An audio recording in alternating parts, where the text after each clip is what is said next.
MBBS এর ফুল মিনিংটা কি? ভাই একটু পরে বলছি। Sorry, CCU. সিসিইউ বলছি ভাই। অপারেশন ওটি মিনিংস তো হচ্ছে। এখন আমাকে আজকে যে নিউজরা আমাকে কোশ্চেন করেছে, আমি কিন্তু তাদের প্রশ্নের অ্যান্সার দেই নাই, আমি দিব না। যদি যাইতে হয় ডিবি হারুন স্যারের কাছে, যদি আমার যাইতে হয় পৌঁছাইতে হয়। আসসালামু আলাইকুম, আমি আপনাদের কাছে দেখাবো ডাক্তার মুনিয়ার আসল রহস্য ফাঁস।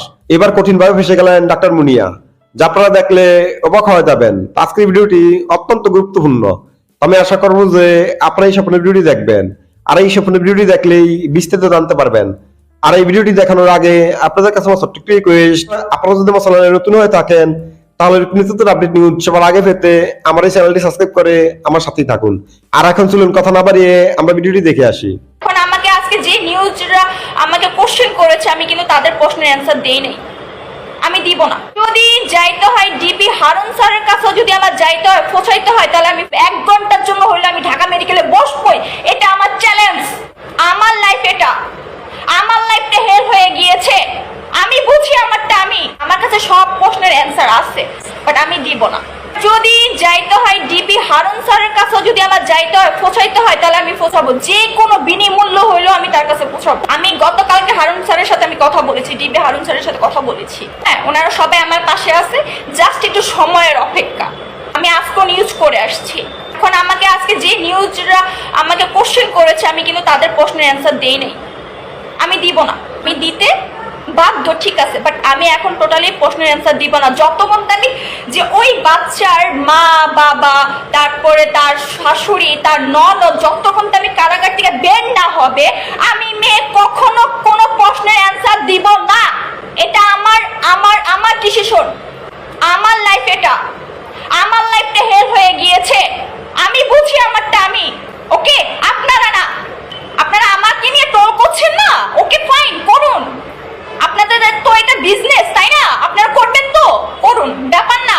তবে এটা আমি প্রমাণ করিয়ে ছাড়বো যে আমি ফেক না, আমি রিয়েল। আমি যদি একদিন হলো যদি ঢাকা মেডিকেলে বসতে হয়, আমি একদিন হইলো বসে আমি দেখায় দিব সবাইকে যে আমি ফেক না, আমি রিয়েল। আমি একদিনের জন্য হইলে আমি বসা দিব, 1 ঘন্টার জন্য হইলে আমি ঢাকা মেডিকেলে বসবই। এটা আমার চ্যালেঞ্জ। দেশে কি কোনো আইন নাই? হ্যাঁ, নাকি সবকিছু মরে গেছে?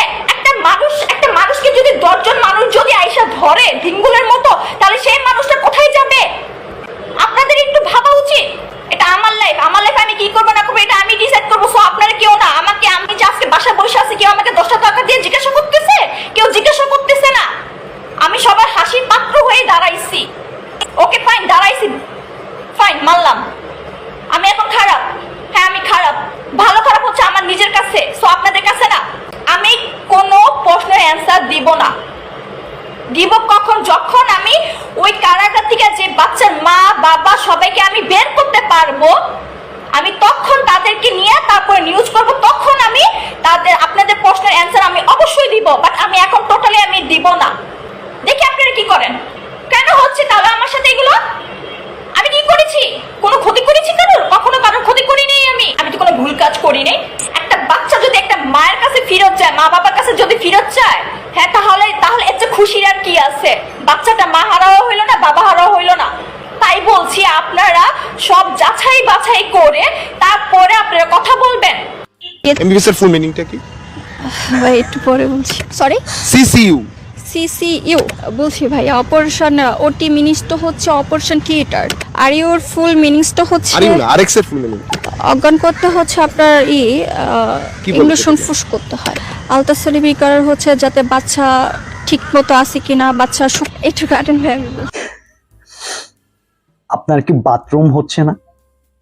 বাথরুম? তাহলে মুনিয়া আফা এমবিবিএস এর কাছে যান।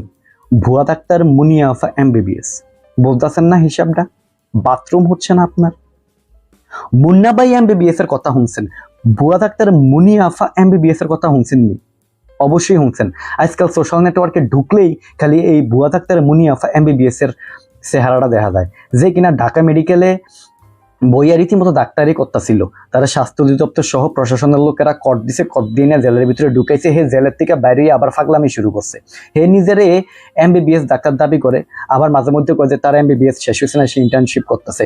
আমি বলি কি, যেই প্রতিষ্ঠানের নাম বিক্রি করে সে বলতেছে যে সে এমবিবিএস কমপ্লিট করছে কিংবা ইন্টার্নশিপ করতেছে, সেই প্রতিষ্ঠানের উচিত এই মুনিয়া আফারে আবারও কট দিয়ে নিয়ে ঢুকাই দেওয়া। সে ডাক্তার, কিন্তু সে ওটির মিনিং জানে না। আমি তার জন্য ওটির একটা ফুল অ্যাব্রিভিয়েশন বাইর করছি, এটা শুধু তার জন্য অ্যাপ্লিকেবল। ও ফর ওরে অ্যান্ড টি ফর থাপড়া। ওটি মানে ওরে, থাপড়া। সে আইসিইউর মিনিং জানে না, সে সিসিউর মিনিং জানে না। সে এমবিবিএস এর স্টুডেন্ট, এমবিবিএস করছে, কিন্তু সে ওই এমবিবিএস মানে কি জানে না। সে গেস্ট্রিক হইলে কোন ধরনের ওষুধ প্রেসক্রাইব করতে হয় সে এটা জানে না। সে ইসোমিপ্রাজল কি, রেবিপ্রাজল কি এইসব জানে না, যেটা কিনা একটা সাধারণ মানুষও জানে, কিন্তু সে ডাক্তার, সে আবার জানে না। সে আবার নিজের ডক্টর সাবরিনার সাগরদ হিসাবে দাবি করে, বান্ধবী হিসাবে দাবি করে। দুইজন কিন্তু একই ঘাটের গরু খাওয়া জল আর কি, মানে কি বলে, একই ঘাটের গরু যে কিনা একই সাথে জল খায়। যদিও ডক্টর সাবরিনা ঠিকঠাকই ডাক্তার ছিল, কিন্তু সে তো ফুরাই দোকা ডাক্তার। মানে মুন্না ভাই এমবিবিএস তার থেকে ভালো আছে। এখন মুনিয়া আফা এমবিবিএস এর আবির্ভাব হয়েছে নতুন করে, তাহলে একটা ছবি বানান যাবো। আপনার কি বাথরুম হচ্ছে না? বাথরুম, তাহলে এই মুনিয়া আফার কাছে যান, তার কাছে ট্রিটমেন্ট আছে। আইসিইউতে কি হয় সেটা জানে না, কিন্তু সে আইসিইউ থেকে টিকটক করতে পারে। আমি বুঝি না তার মতন একটা মানুষ কিভাবে ঢাকা মেডিকেলের মতন একটা জায়গাতে বহাল তবিয়তে অনেকদিন ধরে চেম্বার করছে, আবার ওটি থেকে শুরু করে আইসিইউ সব জায়গাতে তার সদর এই পদচারণা ছিল। এই মহিলারে নিয়ে এত মাতামাতি কেন, তো আমি বুঝতেছি না। সে জেলখানা থেকে বের হয়েছে, তারে সাংবাদিকেরা ভাইরাল করার অপপ্রয়াস সে নামছে আর কি, মানে তাকে ভাইরাল করতেই হবে। মানে যে সকল সাংবাদিকরা তারে নিয়ে পড়ে আছে, আমি বলতেছি যে তাদের যেই পেশাদারিত্ব সেটা নিয়েও কিন্তু প্রশ্ন থাইকে যায়, তাই না? তো এই ভুয়া ডাক্তার মুনিয়া আফা সম্পর্কে আপনারা কি ভাবতেছেন, যে কিনা অকপটে নির্লজ্জের মতন ক্যামেরার সামনে আইসা ভুলভাল বলতেছে এবং তারে নিয়ে সকল সাংবাদিকরা নিউজ করতেছে? তার সম্পর্কে আপনার ধারণা কি? তাকে কি ট্রিটমেন্ট দেওয়া দরকার, তাকে কি পানিশমেন্ট দেওয়ার দরকার, সেটা কিন্তু অবশ্যই অবশ্যই বলবেন। আমি বলি কি, যে প্রতিষ্ঠানের নাম সে ভাঙাইতেছে, সেই প্রতিষ্ঠানের অতি সত্ত্বর তার বিরুদ্ধে একটা অ্যাকশন নেওয়া দরকার, তাই না? সে নাগরিক টিভি থেকে শুরু করে সকল টিভিতে যাচ্ছে, মেইন স্ট্রিমে যাচ্ছে, ইউটিউবার, ফেসবুকার যারা আছে সবার কাছে সে ইন্টারভিউ দিচ্ছে এবং সে ভুল ভাল বকে যাচ্ছে। আমার মনে হয় কি, এই মানসিক বিকারগ্রস্ত মানুষটার নিয়ে এত মাতামাতি না করলে কিন্তু হয়। এই দেশে নিউজ করার কিন্তু আরো অনেক বিষয় আছে, আমিও তারে নিয়ে কথা বলতাম না, কিন্তু তার ভিডিও চোখের সামনে এত বেশি ফটতেছে যে তারে নিয়ে কথা না বললে আরো ফারা গেল না। তো এই ভুয়া ডাক্তার মুনিয়া সম্পর্কে আপনারা কি ভাবতেছেন? তার কেমন ধরনের শাস্তি হওয়া উচিত সেটা কিন্তু অবশ্যই অবশ্যই জানাবেন। আমি যদি কোথাও ভুল বলে থাকি সেটা কিন্তু অবশ্যই জানাইবেন, আমি যদি সঠিক বলে থাকি সেটাও কিন্তু আমাকে জানাইবেন। তো সবাই ভালো থাকবেন, সুস্থ থাকবেন, আল্লাহ হাফেজ। তো আপনাদের যদি বৃষ্টি নিয়ে কোনো মতামত থাকে আমাকে অবশ্যই কমেন্টে জানাবেন। আর আপনারা যদি আমার চ্যানেলে নতুন হয়ে থাকেন তাহলে আমার এই চ্যানেলটি সাবস্ক্রাইব করে আমার সাথেই থাকুন। তো দেখা হচ্ছে পরবর্তী ভিডিওতে, সেই পর্যন্ত সবাই ভালো থাকবেন, সুস্থ থাকবেন, আল্লাহ হাফেজ।